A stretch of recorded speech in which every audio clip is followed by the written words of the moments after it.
নন্দিনী, আমার নন্দিনীকে তো গোয়ালে দেখা যাচ্ছে না। নন্দিনী, নন্দিনী, নন্দিনী, নন্দিনী। তাই তো আমার দিব্যগাভী নন্দিনীকে তো কোথাও দেখতে পাওয়া গেল না। তাহলে নিশ্চয়ই নিশ্চয়ই আমার গাভী নন্দিনীকে কেউ হরণ করে নিয়ে গেছে। হ্যাঁ হ্যাঁ, আমায় ধ্যান যোগে দেখতে হবে কোথায় গেল আমার দিব্যগাভী নন্দিনী। ও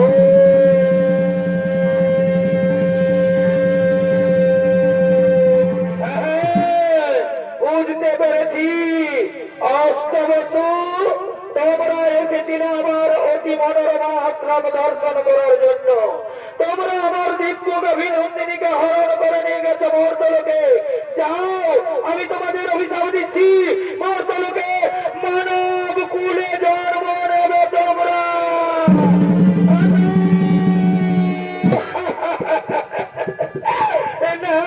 না মণিবর, না, আপনি আমাদের তোমার অভিশাপ দেবেন না মণিবর। ফিরিয়ে দিন মণিবর, ফিরিয়ে দিন আপনার দেওয়া অভিশাপ আপনি ফিরিয়ে দিন। শোনো শোনো প্রভাত ঋষি, একবার যখন মুখ থেকে বাক্য বের করেছি তখন তার লঙ্ঘন হবে না। অভিশাপ তোমাদের ধরবে, তোমাদের মর্তলোকে মানব কুলে জন্ম নিতেই হবে। মর্তলোকে যদি আমাদের মানব কুলে জন্ম নিতেই হয় তাহলে আপনি আমাদের মুক্তির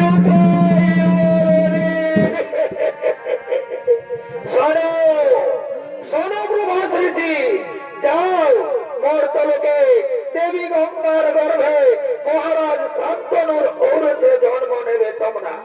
বাকি 7 জন ঋষি যারা তোমার সঙ্গে ছিল তাদের অপরাধ একটু কম, তাই তারা জন্মের পরেই মুক্তি লাভ করে ফিরে আসবে এই গোলকে।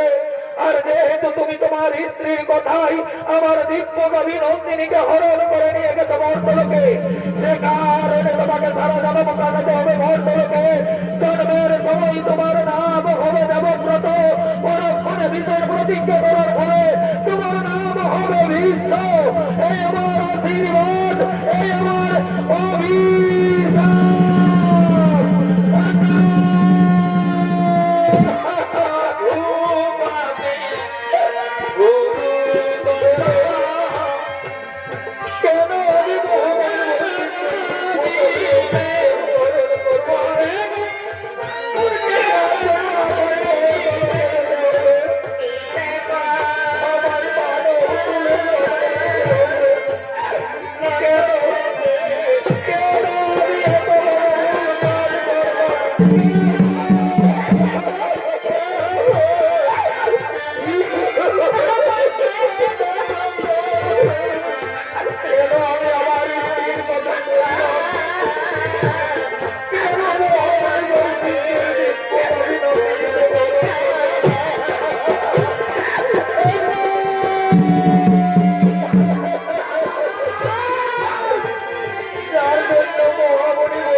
I'm sorry.